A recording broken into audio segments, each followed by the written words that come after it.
Voilà mes chers amis, nous passons à la deuxième leçon pour ce mardi 26, les formes et les voies de verbes. 1. Nous allons parler de formes.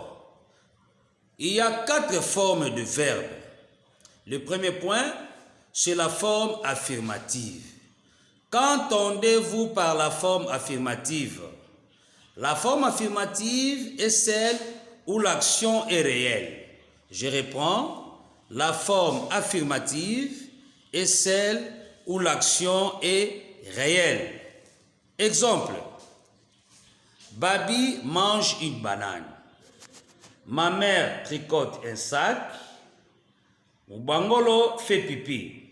Vous voyez que ces 3 phrases que nous venons d'écrire au tableau, ce sont des phrases qui montrent réellement que l'action est réelle. Étant donné, nous avons dit, la forme affirmative est celle où l'action est réelle.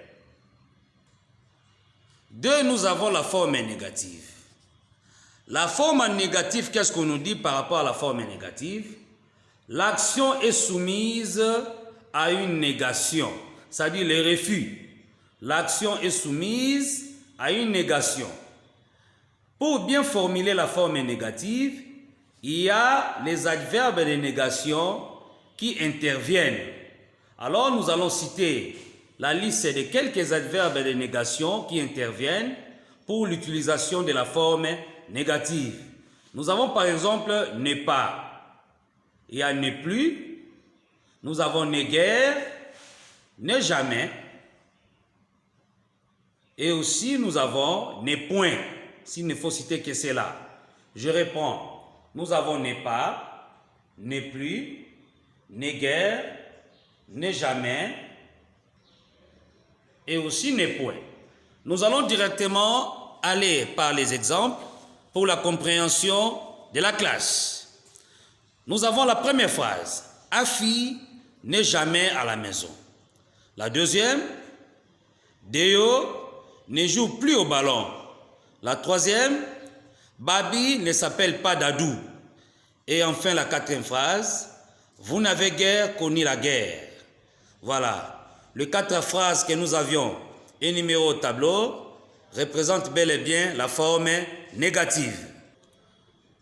3, nous avons la forme interrogative.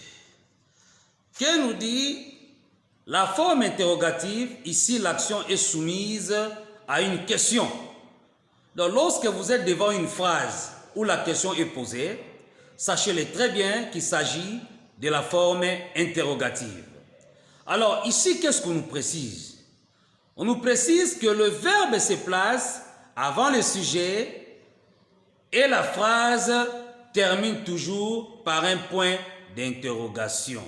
En d'autres termes, je peux dire, lorsque vous formulez la forme interrogative, nous devons retenir que le verbe se place toujours avant le sujet et la phrase se termine toujours par un point d'interrogation.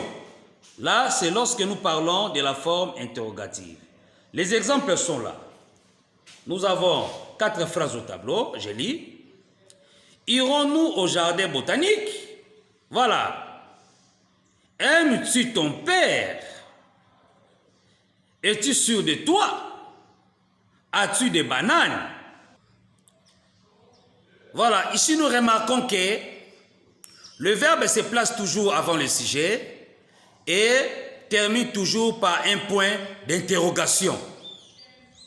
Nous ne pouvons jamais dire nous irons au jardin botanique. Non, irons-nous, dont le verbe se place avant le sujet.